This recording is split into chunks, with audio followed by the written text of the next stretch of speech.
नमस्कार दोस्तों, बिहार की हर बड़ी खबर सबसे पहले आप देख रहे हैं बिहार डिजिटल एडिशन, जहां सच मिले तेजी से। अगर आप बिहार की हर अपडेट सबसे पहले चाहते हैं तो अभी सब्सक्राइब बटन दबाएं और बढ़ते हैं आज की 20 बड़ी खबरों की तरफ।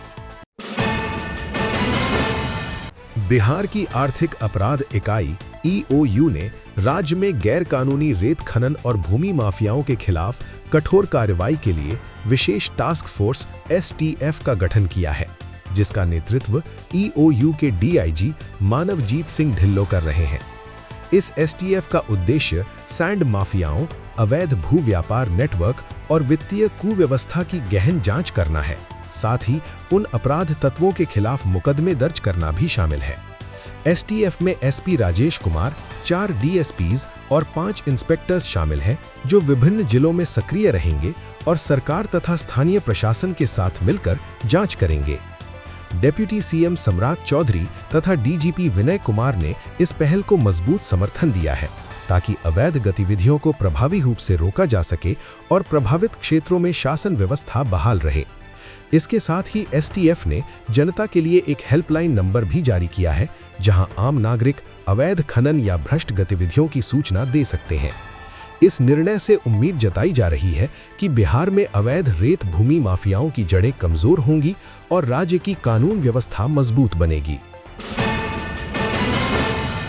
Bihar state power holding company limited यानी कि BSPHCL के CMD मनोज कुमार सिंह ने आज स्पष्ट निर्देश दिया है कि पावर ट्रांसमिशन और ग्रिड परियोजनाओं में देरी अब सहन नहीं की जाएगी।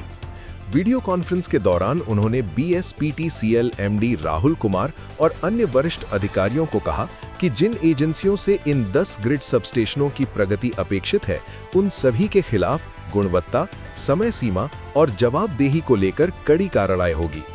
विशेष रूप से PMCH ग्रिड सबस्टेशन पर जोर दिया गया, जो अस्पताल और आसपास के क्षेत्रों में लगातार बिजली सप्लाई सुनिश्चित करने के लिए बेहद महत्वपूर्ण है।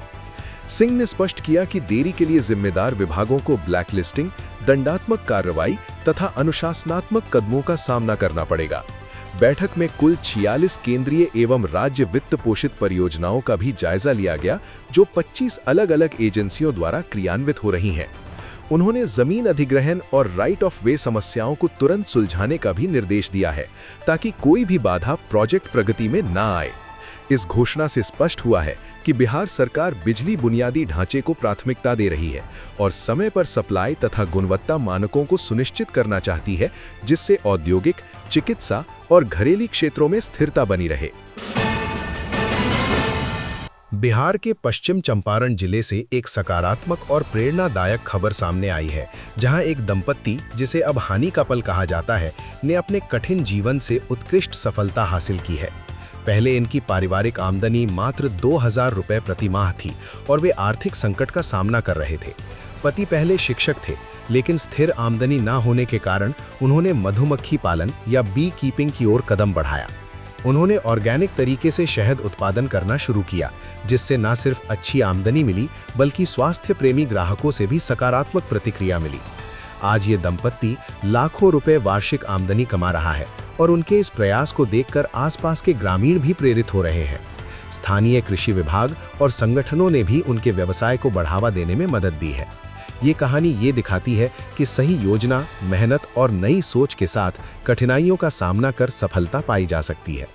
इस हनी कपल की उपलब्धि बिहार में ग्रामीण उद्यमिता एवं ग्रामीण अर्थव्यवस्था के लिए एक मिसाल बन चुकी है।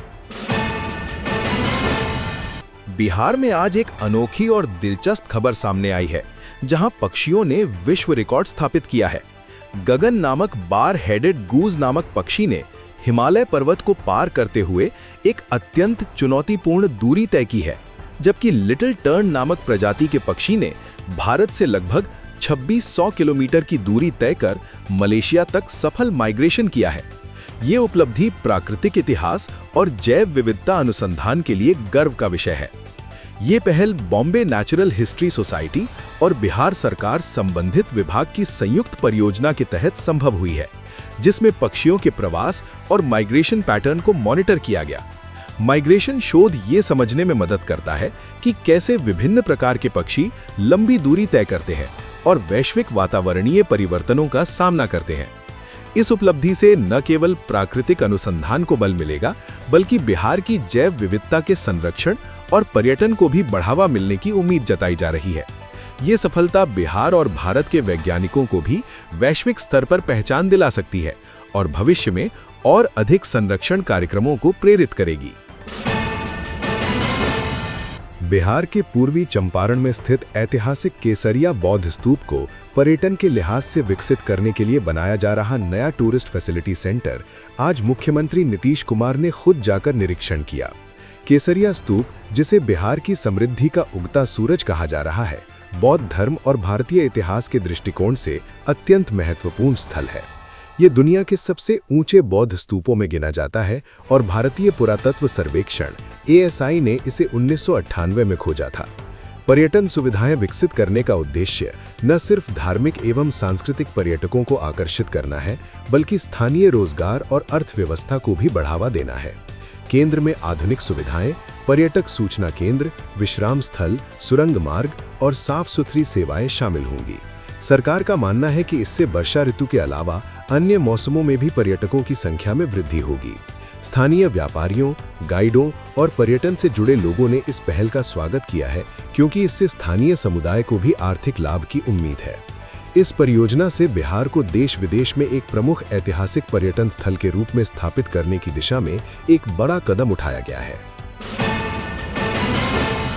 बिहार से ताजा राजनीतिक और न्यायिक खबर ये है कि लालू प्रसाद यादव और राबड़ी देवी सहित उनके परिवार पर चल रहे लैंड फॉर जॉब यानी भूमि नियुक्ति मामले में चार्ज फ्रेमिंग की सुनवाई आज नहीं हो पाई और अब इसे 15 दिसंबर 2025 तक के लिए स्थगित कर दिया गया है।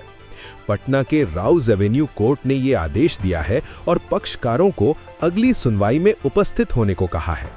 ये मामला पिछले कुछ महीनों से सुर्खियों में है और राजनीतिक दलों तथा जनता के बीच इसे लेकर काफी बहस भी चल रही है। सुनवाई के स्थगन का कारण पक्षकारों द्वारा प्रस्तुत दस्तावेजों और गवाहों की अनुपस्थिति बताया जा रहा है।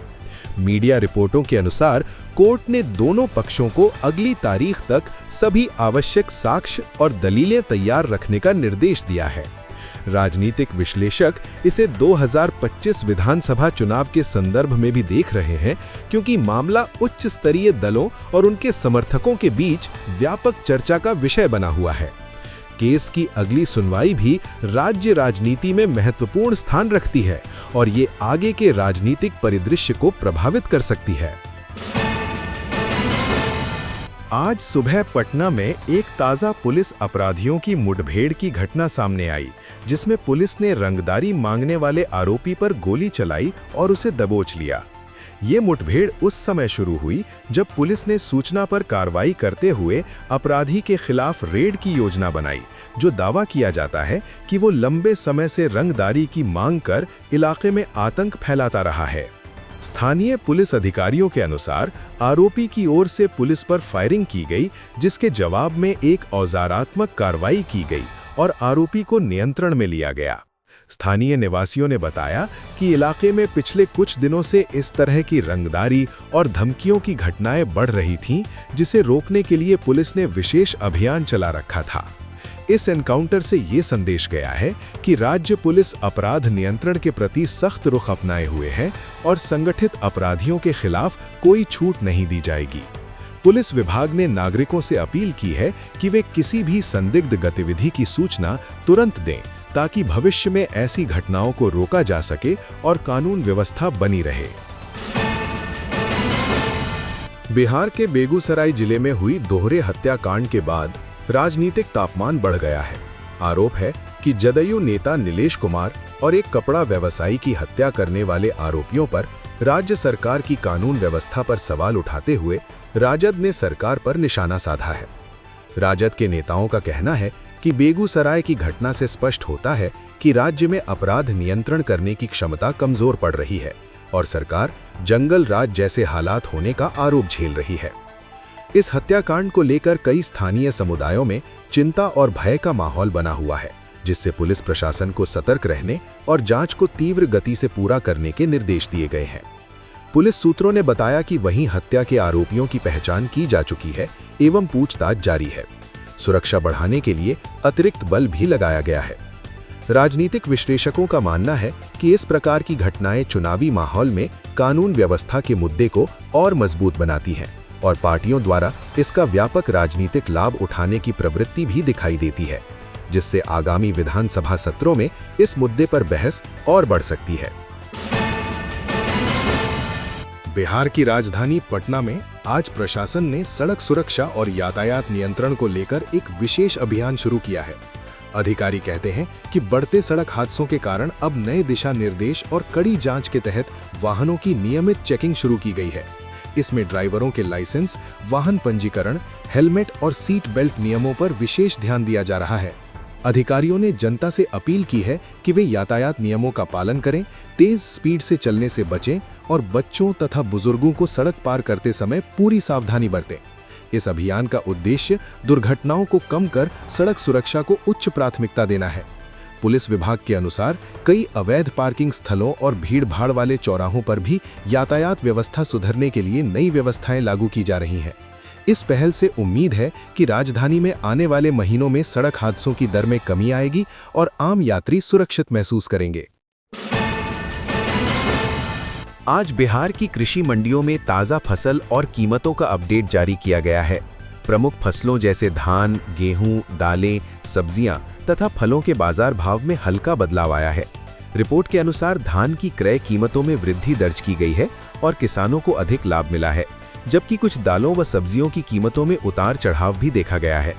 मंडी अधिकारियों ने किसानों से कहा है कि वे उत्पादन तथा गुणवत्ता पर ध्यान दें ताकि उन्हें बेहतर बाजार भाव मिले।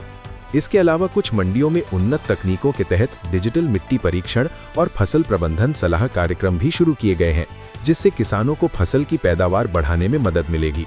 कृषि विशेषज्ञों का मानना है कि इस कदम से किसानों की आय स्थिर होगी और उन्हें बाजार के अनुकूल निर्णय लेने में सहायता मिलेगा। स्थानीय कृषि विभाग ने किसानों को ऋतु अनुकूल बीज, उर्वरक एवं सिंचाई तकनीक का प्रशिक्षण भी प्रदान करना जारी रखा है, जिससे राज्य के ग्रामीण अर्थव्यवस्था को मजबूती मिले।